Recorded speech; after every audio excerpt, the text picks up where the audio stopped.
Assalamualaikum warahmatullahi wabarakatuh. Alhamdulillah wassalatu wassalamu ala Rasulillah wa ala alihi wa ashabihi wa man wala ma ba'du. Kaum muslimin dan muslimat peserta grup Dirasat Islamiyah yang semoga senantiasa dirahmati Allah Subhanahu wa taala. Masih bersama pembahasan tentang perceraian. Di antara hikmah diharamkannya menceraikan istri di saat haid atau di saat nifas. Diutarakan oleh sebagian ulama bahwa di masa-masa haid tersebut, istri sedang terhalang dari berzikir kepada Allah. Karena dia tidak bisa sholat, tidak bisa puasa. Sehingga secara de facto, psikologis ataupun secara fisik, istri sedang butuh kepada pertolongan, empati. Apalagi sebagian wanita ketika haid, dia mengalami gangguan yang sangat serius. Kepalanya pusing lah, perutnya sakit lah, emosional sedang atau moodnya sedang kacau.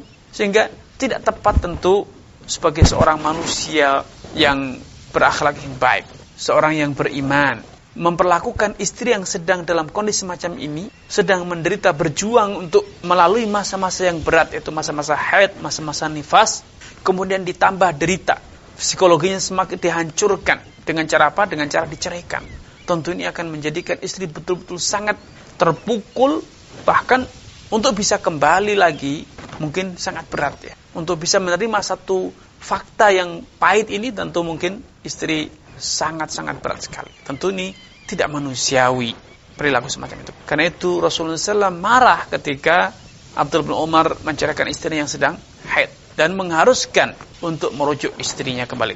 Para ulama juga telah berfatwa wajib hukumnya atas suami yang terlanjur menceraikan istrinya di saat dia sedang haid untuk merujuk istrinya kembali. Dan kemudian menahan diri untuk tidak menceraikannya sampai istrinya suci dari haid, kemudian melalui satu periode masa suci, kemudian haid lagi, dan kalau kemudian istrinya suci dan dia masih tetap ingin menceraikan, maka barulah dia dibenarkan untuk menceraikannya. Menanti menjatuhkan perceraian yang benar dengan cara rujuk di masa haid, kemudian menanti satu periode suci berlalu, kemudian haid lagi, kemudian suci, ini menurut mazhab Imam Malik itu hukumnya wajib. Karena dalam redaksi ini betul-betul Nabi SAW memberikan satu instruksi, satu perintah. Dan perintah itu hukum asalnya memiliki arti wajib.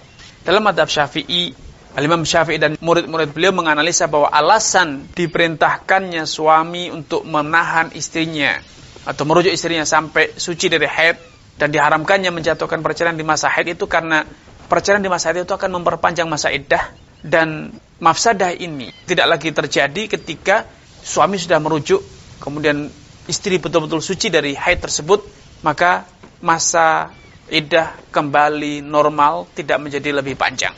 Namun alasan mazhab Malikiyah yang mengatakan bahwa ini adalah sebuah redaksi perintah, maka hukum asal perintah itu hukumnya wajib. Kemudian mereka, ulama-ulama Malikiyah memberikan satu alasan yang sangat logis secara tinjauan fikih, bahwa suami yang tergesa-gesa, terburu-buru, tanpa pikir panjang menjatuhkan perceraian di saat istrinya sedang haid, itu telah melakukan satu sikap yang tidak elegan, yaitu tergesa-gesa melakukan sesuatu, ingin mencapai sesuatu sebelum waktu yang dibenarkan.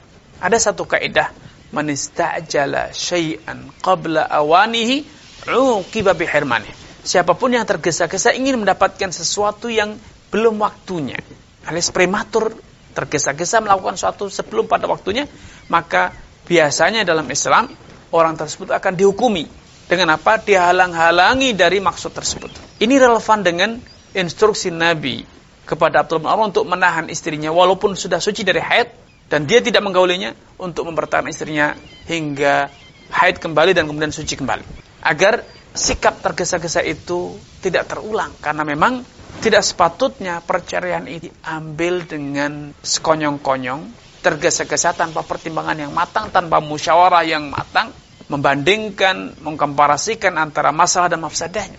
Nah, Islam ingin mengedukasi suami bahwa satu sikap yang salah, kesalahan besar bila suami tergesa-gesa mengambil keputusan menceraikan istrinya tanpa memikirkan waktunya, tanpa mengkomparasikan masalah dan mafsadahnya, emosional sesaat. Dan wallahu ta'ala alam, pendapat yang kedua ini secara tinjauan dalil lebih kuat karena redaksi hadisnya jelas-jelas menggunakan kata perintah. thumma liyumsikha, kemudian hendaknya dia tetap mempertahankan istrinya hatta tahid, sampai suci kembali, thumma tadhur, sampai dia suci kembali, atau haid kembali dan kemudian suci kembali. Ini penjelasan tentang hukum menceraikan istri di saat istri sedang haid. Adapun menjatuhkan perceraian kepada istri di saat istri sedang suci namun sudah digauli, maka insyaallah akan kita bicarakan pada pertemuan yang akan datang. Demikian yang bisa kami sampaikan, kurang dalam penjelasan maaf. Billahi taufiq wal hidayah. Wassalamualaikum warahmatullahi wabarakatuh.